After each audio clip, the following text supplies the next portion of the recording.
Welcome to Short Takes on Geography with Dr. Lisa Benton-Short, Professor of Geography at the George Washington University and Chief Reader of Advanced Placement Human Geography.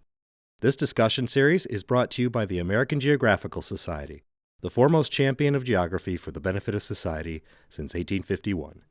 And now, over to Dr. Lisa Benton-Short. Welcome, everybody. My name's Lisa Benton-Short, and I'm the AP Human Geography Chief Reader. And in this position, I have the delightful job of being able to ask people about some of their incredible contributions to the field of geography. And today I'm here with Dr. Lee Schwartz, who is the geographer of the United States. And we're going to have a great conversation today about many of the key ideas that you'll find in Unit 4, which is the Political Geography unit of AP Human Geography.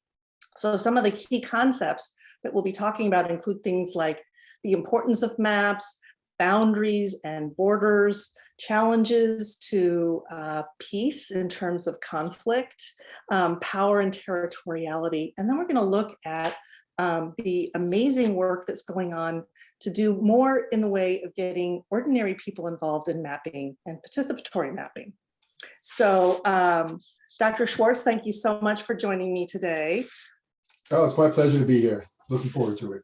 Okay, so I'm going to start with a little bit of celebration because I know that you've just celebrated the 100th anniversary of the Office of the Geographer at the State Department. So to kick us off, will you please talk a little bit about why the office was created? Who was the first geographer of the United States? And is there any notable geographer of the United States that you want to talk about? All right. First of all, I'd like to applaud your selection of the image there. It actually hangs outside my office, unbeknownst to you. So the office was created following World War I, after the Treaty of Versailles and the Paris Peace Treaty, and all of the need to remap the boundaries of Europe. And those maps had to be stored somewhere, and the work had to be done and coordinated with our diplomats. And that led to the creation of what eventually became the Office of the Geographer in either 1921 or 1922, depending on when you want to put the date. Actually, Lawrence Martin was the first person who was in charge of the first office that was named the Geographer's Office, and it was actually in April of 1922, which is where we are now 100 years later. The most notable geographer is probably a fellow by the name of S. Whittemore Boggs, who was in the position for 30 years, kind of straddling the interwar period and post-World War II period, when so many of the world's boundaries were changing and so many of the former colonial states were gaining their independence. And they were kept busy with a lot of mapping. The office actually had as many as 88 people at one point during World War II, not surprisingly. And then I'd say I'd like to give a personal acknowledgement to George Demko, who was one of my mentors when I was a graduate student and who was responsible for bringing me to the office, which is now 30 years ago, and I'm in my 15th year in that position, which I will note makes me the second longest geographer. And of course, my dear friend Bill Wood, who was my predecessor and who passed away, unfortunately, at a far too young an age. And he really took the office into the digital age, which was a huge reason for much of our growth and much of the success we've had recently. So those are some of the, I think, notables that I'm most aware of. That's great, thank you. Can you talk a little bit about the main purpose of the Office of the Geographer? What kinds of ways are you assisting the State Department? So traditionally, obviously, the main purpose of the office was mapping, and we were a map shop almost exclusively because so much of the world had to be mapped with all the new borders that were being created because of the circumstances I alluded to in my previous answer.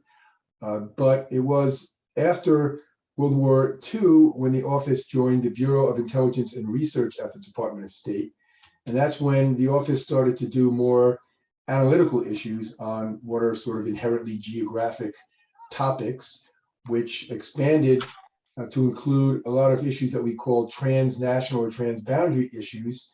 And that was when the State Department couldn't find a neat fit for a lot of the policy bureaus that were primarily regionally organized. So the Bureau of Intelligence Research was organized to have an analytical office support the work of the policy bureau, say in Africa or in Asia or in Western Europe. But when we started dealing with more functional issues that didn't respect boundaries, if you will, the Office of the Geographer expanded its analysis into issues like human rights and refugees and environmental issues and food security and water security and a whole host of what are written analyses that we produce. And so the office has evolved over the years, busy with land boundaries for when much of the world was having its boundaries changed. And then after the United Nations Convention for the Law of the Seas in the 1950s, we started doing work on maritime boundaries. And then when the world was fairly fully mapped, we moved into traditional intelligence analysis. And now we are in the process of remapping all of the world's boundaries with greater accuracy because of satellite imagery and precise digital location of things, and a much greater awareness of the world's territories and how the old boundary treaties that were created many years ago, many of them, need to be updated to reflect current conditions, either because of new technologies or actual changes in boundaries as well. And so the main function of my office, my position legislatively, is actually to be responsible for how all international boundaries are produced and shared and portrayed on all US government maps. Wow, that's quite an amazing set of responsibilities. I wonder if we might now shift a little bit and talk about the impacts of the kind of maps that you make.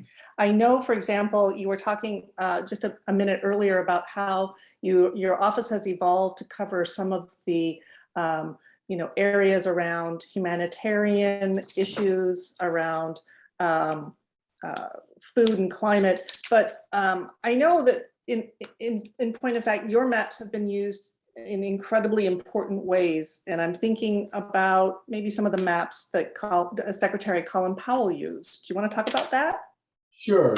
And of course, I love talking about maps. I actually just gave a talk at the GeoInt Symposium in Denver on Tuesday.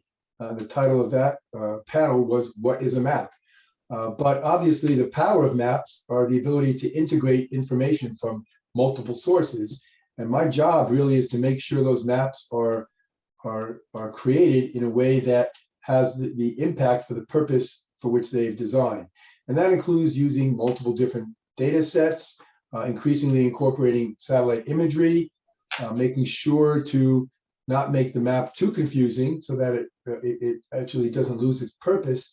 And then also to do field work, because I'm a firm believer of the fact that if you don't have ground truth, particularly with a lot of the remote tools that are being used these days, you're really not being as diligent as you need to be in terms of your quality control assurance.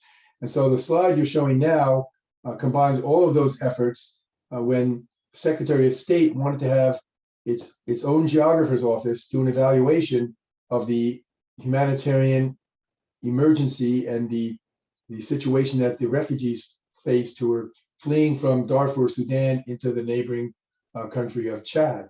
And the reason this was important was because in order to make a determination at international criminal tribunals, and in order to have accountability for a lot of these crimes, you need more than just press reports about horrific things happening to vulnerable populations, but you need documentation that fixes a crime in time and space, ties it to situations like movement of military troops, looks at satellite imagery for, in this case, village destruction, and then most importantly shows a pattern of widespread and systematic atrocities, which is really one of the major criteria for the declaration of crimes against humanity, war crimes, and in this case, a genocide.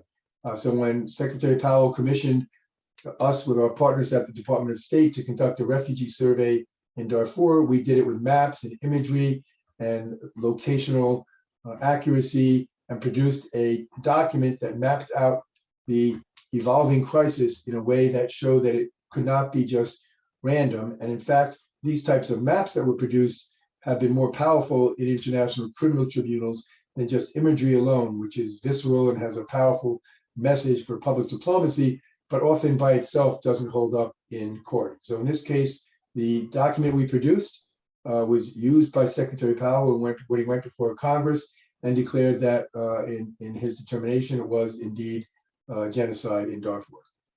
Yeah, that's a powerful reminder about how important maps are at not only assessing and analyzing, but then informing things like foreign policy and political policy in general.